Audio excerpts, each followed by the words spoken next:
CEO of C3 Solutions. This is the first in a series of discussions associated with our news magazine, simply called C3. We call this series Tech Voices, where we get to talk with some of the most cutting-edge technology leaders from around the world. The content will be published on various social media channels, as well as on our news magazine, which can be found at c3newsmag.com. There you'll find a host of news and information about all things climate, energy, and the environment, focused on solutions.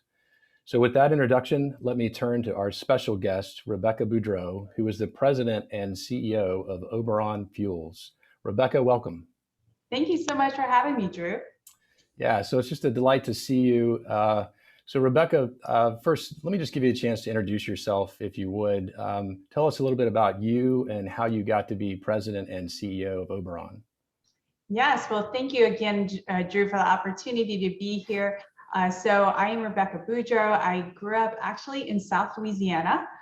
So my dad worked in the oil and gas industry for over 40 years and left Louisiana when I was 17 to go to college. But my first job actually in the energy business was as a purchasing assistant for an oil and gas company, which is code for I drove the company minivan, which was very stylish, to the heliport to deliver papers that went offshore, and also to get snowballs for the petroleum engineers during the hot summer.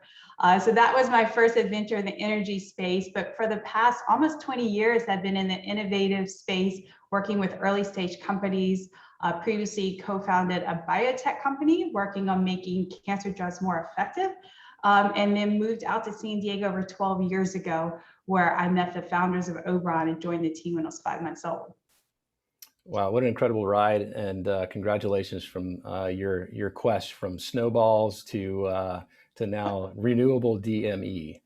That's impressive, and all the way from our traditional oil and gas space to something very renewable. So one of the things I'm hoping that we can talk about today is I'm guessing that most people have never heard of DME, and so can you explain a little bit about what is DME? Why should we care about it? And do you see it as being a household name in the same way that diesel and gasoline is now, perhaps one day? So we'd just love to please educate us about DME and why it matters. Yes, so DME stands for dimethyl ether. So we say DME, it's much simpler to say. And then actually the acronym just stands for this little molecule. So I know everyone's having flashbacks to high school chemistry, so don't worry, there's not a quiz. But the black is carbon, the red is oxygen, and the 6 white balls on the outside are actually hydrogen. So this is DME. This is the structure. If you actually rearrange it, it forms ethanol, which can be handy on the weekend. So this is your DME molecule, and you can actually make it from any variety of energy sources. So it can be made from natural gas, but it can also be made from food waste, animal waste, landfill gas, wood waste. So lots of renewable feedstocks can be used to make DME. And we believe it will be a household name. People will become familiar with it because really it's an enabling molecule. It can help reduce emissions across numerous sectors. We've been focusing primarily on transportation because it can be used as a diesel replacement, to blend with propane to reduce its carbon intensity, and also as a carrier for hydrogen. So this one molecule can be used in 3 different ways in the transportation sector to reduce emissions. Well, that's fascinating. I mean, how hard is it to blend when you talk about it being, an add-on fuel, or maybe that's not the right term, a blend-in fuel, or maybe a drop-in replacement fuel? I mean, how hard is that? Is it a chemistry challenge? Is it a technology challenge? Is it a market supply innovation challenge? One of the interesting things about DME is its structure is actually very similar to propane or LPG. So we're familiar with propane in our barbecue grill, but it's used for heating, cooking, a variety of applications. And DME, so this oxygen in the middle makes it DME, but if you put a carbon 2 hydrogens there, it's propane. So it actually has very similar handling properties as propane. And also they mix very easily together. And the interesting thing is you could actually leverage the global propane LPG infrastructure to move, transport, and store DME. They handle very similarly. You can use the same storage tanks. You just have to change the seals when you use 100% DME. So while it's new, it can leverage this existing global infrastructure that we have of an industry that's been for extensive period of time safely moving, transporting, storing molecules. And now there's another molecule, DME, that can be added in the mix, whether to mix with LPG or propane around the world, or to be used in other ways, for example, as a hydrogen carrier. Okay, good, good. And so you mentioned the word safely, which is obviously critical when you're talking about chemicals, and particularly in the context of hydrogen. And so I noticed there's actually an article today on C3 Newsmag that just highlights your company and a little bit about the technology. And one of the takeaways that I had from it was that DME is actually a much safer and less volatile chemical compound than hydrogen, for instance, in that it doesn't require as much compression or much pressure in terms of when you're transporting it. Did I get that right?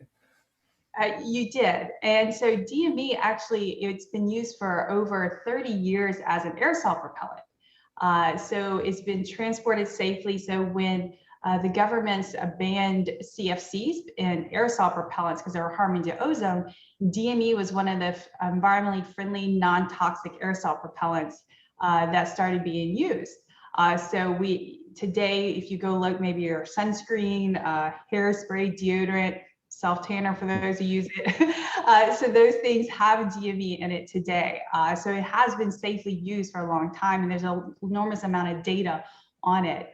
And it is an easier way to transport hydrogen. So again, the white on the outside, those are hydrogen molecules. And by keeping it attached to DME, it's an easier way to transport it. You can use a modified propane tanker, which we have extensive infrastructure today to move the DME. And then you only have to compress around 73 psi or 5 bars of pressure, in contrast to compressed hydrogen, talking about 10,000 psi in very specialized vehicles. So opens up different ways to transport it, and you can leave the hydrogen attached to DME, move it to the hydrogen station, and then strip it off as needed. Interesting.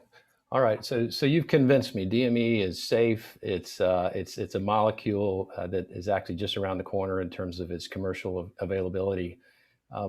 Talk to me about Oberon Fuels. What are you guys doing, and how do you do it? Yeah, so Oberon Fuels, we started over a decade ago. November, we'll celebrate our 11th birthday.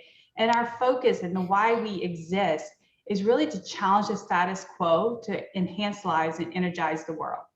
And the way we do that is providing innovative solutions like DME to countries, industries, companies to help them reduce their carbon footprint, reduce their waste, reduce their emissions. And so DME has been the innovative solution that we have focused on for the past decade. So we are producing it, renewable DME. We started first production of renewable DME May 27th of 2021. Previously at our facility, we had produced DME from fossil sources. Now we upgraded to include renewable sources. And we were very excited about reaching that milestone because it's enabling us to utilize this fuel to start to get carbon reductions today. Well, congratulations on your progress. That was one of the things that just piqued my interest as I've followed you and your company through the years, is just your incredible progress at raising money and proving your technology out and scaling it up, which I know as an entrepreneur is extremely challenging, 24/7 job. So congratulations on how far you've come. So in terms of the global opportunity, you mentioned, reducing carbon emissions, and I think if you didn't say it, I heard it, this kind of challenge around doing it on a global scale, and particularly related to some of the developing countries. And it's clear that, when we look at carbon emissions around the world, obviously, it's the big industrial countries that are the biggest emitters, but the population growth is projected to really skyrocket in the developing countries and in places, continents like Africa and Asia. And so just curious to know, as you think about this, and the opportunity, I mean, clearly there's an opportunity that you're capitalizing on now in California, because California has, they're all in green, right? But when you think about the developing world, what role do you see this playing for those countries? Yes, so DME plays a role globally, as you said, as we look at the energy mix and what it looks like. We started in California and we're deploying, looking at DME applications across the US. But because we've started making the molecules, we actually are getting inquiries around the world and be announcing in coming months global partnerships and other places that we are will be sending renewable DME to demonstrate what it can do in those countries to help reduce their carbon footprint. But really the vision is local feedstock, local production, local consumption. And so we think about the developing world and in certain countries, okay, what are the excess feedstocks they have there? What are the waste streams that they can utilize? And DME is one of those innovative solutions because it can be made from such a wide variety of feedstock that you can use to make DME, that it is a very good solution for these countries. And so that's the vision of local feedstock, local production, local consumption. And so as we look at different countries, it's okay, the assessment is what is available there, what's in excess, and how can we help them on their journey to reduce the carbon intensity of their fuels, reduce their emissions. And so for the past decade, I have traveled the world with my plastic molecule, explaining to people what DME is and how that it could be part of their mix. And so we are excited to work with global partners on that front and continue to help countries find ways to decarbonize. And you mentioned global partners. Talk about who those global partners are, and then also curious on who your competition is. And you don't have to name them to give them free publicity, but we're just interested in what they might look like. What types of companies are they? Yes, so in September 2020, we announced that NASDAQ publicly traded Suburban Propane. They're the third largest propane company in the US, bought a 39% stake in Oberon. And so we were very excited to bring them into the Oberon journey.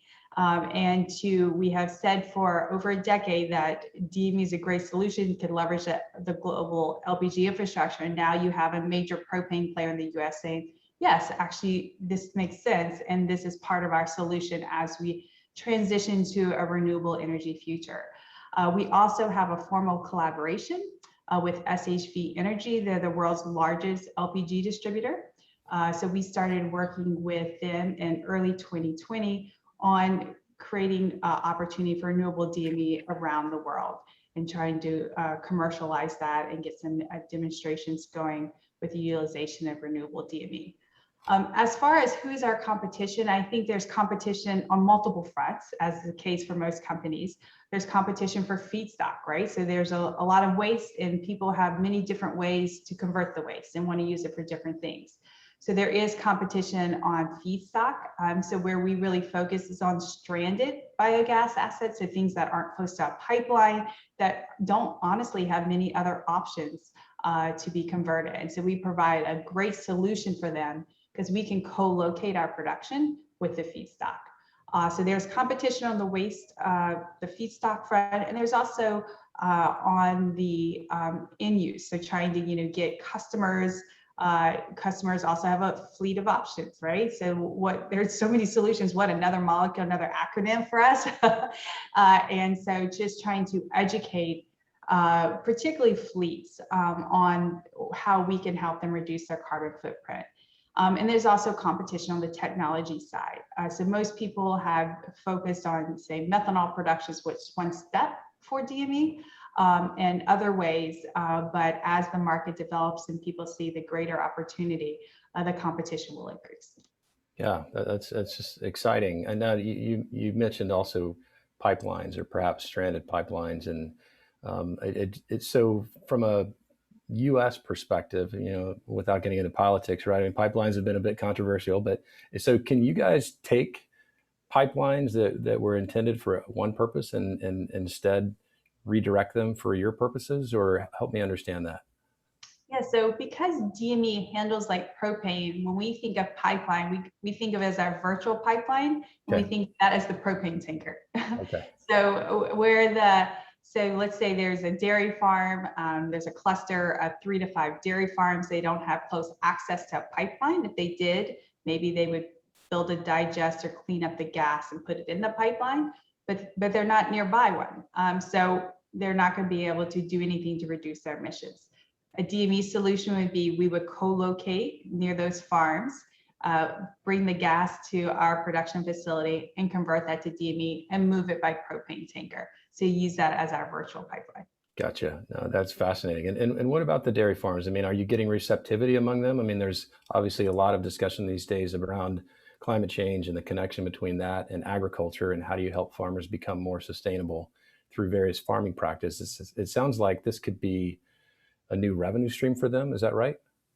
Absolutely. And there's been great pioneering work done by developers working to build anaerobic digesters so that take dairy manure and make biogas out of it, which is methane and CO2, and looking at better ways to utilize that biogas. So some people are using it to make electricity, some are cleaning up, putting the pipeline to use as transportation fuel. And we actually want to take that biogas, that methane and CO2, and chemically convert it to DME. And then as we talked about, move it around by our virtual pipeline, the propane tanker. And so that gives us a chance to use both greenhouse gases, methane and CO2, and chemically convert that to the DME molecule. We are excited about that work. And yes, it is an additional revenue stream for dairy farmers. Typically, they're paid for the dairy manure, the feedstock.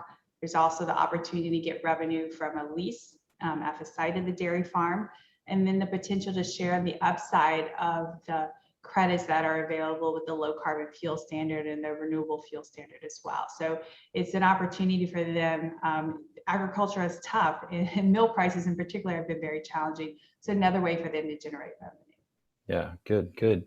Well, so and what about the challenges? I mean, obviously, nothing cutting edge breakthrough technology does not come without major challenges. And so, can you talk about some of the challenges that you guys have overcome to date, and then what are the big kind of headwinds, if any, that you see, going forward? Yeah, as I think about, what are our biggest challenges, I don't know how long we have, but one of the overarching themes is challenging the status quo, right? People don't know what they don't know. And so going around and saying, hey, there's this new molecule, let me tell you about it.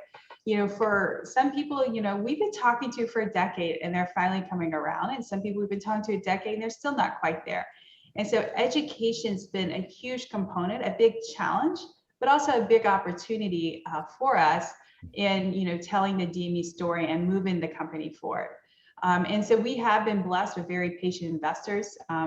Some of our early strategic investors were in the midstream oil and gas space because they saw this as an opportunity, as a very interesting fuel for heavy duty transportation. And now we've brought in Suburban Propane as a strategic investor.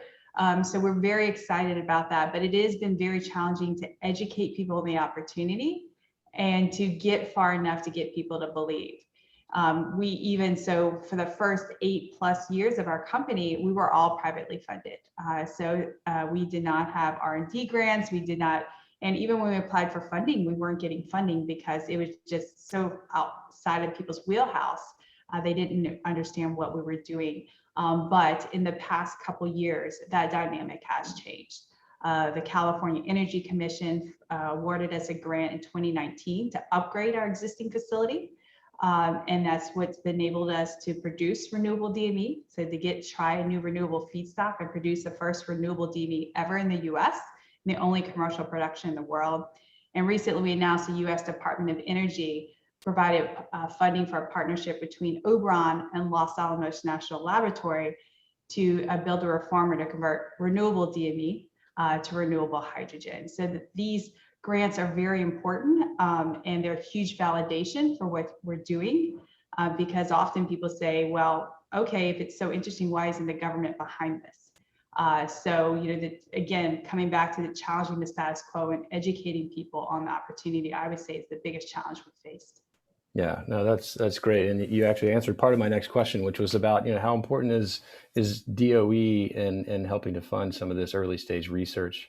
So, and you mentioned you've had a long-term relationship with them.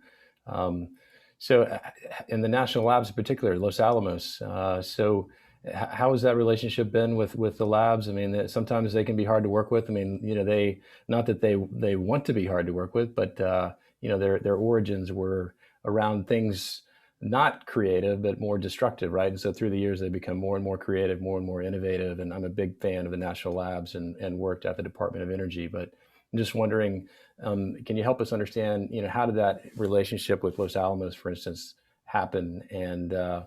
And just kind of tell us for other companies that, other CEOs like yourself that are looking to work with DOE and the national labs, what advice would you give them?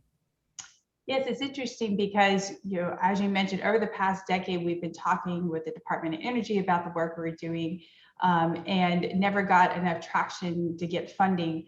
But the partnership with Los Alamos, actually, it's a very human story of just two people meeting at a conference and meeting one of their principal investigators, Troy Selvensberger, at a conference, a biofuels conference. And he had heard me give a talk and he came up to me and said, I'm a big fan of DME. I'm like, oh, well, let's talk.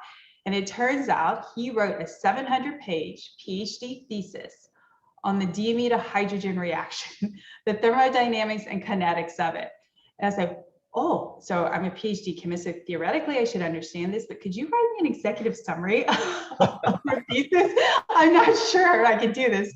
And so that's how it started, the conversation of how we could work together and the work that he was doing in the lab was interested in, and what Oberon was doing commercially. And so that started years ago. And over the past couple years, we put in solicitations to the DOE for various funds to try to fund a DME to hydrogen project. But it was just this last round, after at least one, maybe more failed attempts to get funding, that we won funding from the Technology Commercialization Fund. So really focused on technology, as you know, Drew, being at the DOE, technology that's been developed at the benchtop scale, but taking that to commercial and working with external commercial partners. And so we are the partner with Los Alamos National Lab. And so this officially was announced in June. And so we're just in the part of getting started, but very excited about this. Oh, that's great. I love that story too, because I honestly, when I went to the DOE at first, my first reaction was, what's a government agency doing trying to commercialize anything, right? We should just be doing basic research and just research for research sake. And then as you get exposed to national labs and the investment community and entrepreneurs like yourself, you realize there's a long way between an idea and the early stage kind of desktop, prototype to the field test to ultimately, getting your product deployed in the market, and having to do it multiple times before truly investors and consumers will buy into it. And so, right, even though it looks like it's close to market, it can often be even 5 or 10 years away. So I'm impressed with your relationship with DOE and with the national labs. I'm grateful to hear about the commercialization fund is still alive and well. So excellent work on that. Let me shift gears a little bit if I can. I know we're about to run out of time, but just as a woman, a technical woman, CEO in a very technical field, competitive field, and just wondering what's that been like? What have been the challenges? What have been the great opportunities? And what advice would you give to your fellow women and women to be, young girls as they think about what they want to do when they grow up? Yes, well, I am unique in this space. Hopefully when my daughter is older, it will not be that unique, but I always like to look at the silver lining of things. So, when I go to conferences, there's not a line in the women's restroom. So that's a big benefit. So there's always a silver lining. Also, when you go to trucking shows, not a lot of women either, you typically get to drive the trucks first, so they have ride and drives. So I've gotten to drive numerous trucks in high heels. I guess if you have high heels, you get to go to the front of the line. So there is always a silver lining, but at times it can be challenging. I mean, the good news is people always remember your name because you are quite unique. The challenge is you don't always remember their name and they get insulted by it. So if I see people, it's great to see you. Because otherwise, if it's like, oh, it's nice to meet you, then I know we actually met. So those are some of the, more lighthearted, lighthearted things that are the benefits and the downsides. But the way I think about it is that we all want to see people who look like us in different roles, and so I try to take that opportunity when possible to be that for other people, because I had mentors who helped me see things that I didn't see about myself. I mean, even when I went to college, I was 17 years old, and the dean of the honors college, Maureen Ryan, took me under her wing and really showed me what could be possible, as well as some of my biology professor, my chemistry professor, and really pushed me to dream what is possible. And she actually wrote a letter of recommendation that she reminded me about when I was going to a graduate school that related me to a famous female executive at the time, Carly Fiorna, and said, and this is where I see her in 20 years. And then recently she said, I'm sorry, I shortchanged you, it didn't take you that long. And so, but she saw something in me that I didn't see, right? And having those people in your life to push you and help you see what's possible is absolutely critical. So if I can be that for others, whether it's my daughter or other girls out there, I think it's very important, because we all don't know what's possible until we see it. Yeah, well, I appreciate you sharing that. I mean, I'm a big fan of women in technical fields and leadership roles at companies, and the whole clean tech space is an exciting world. And I often tell my kids, and we've got two girls as well, is that when I grew up, all I knew about science was that it was a science class. And so I thought, why would I want to be a scientist? I don't want to teach science. Why would I want to be a technologist? Like, I don't know what to do with that.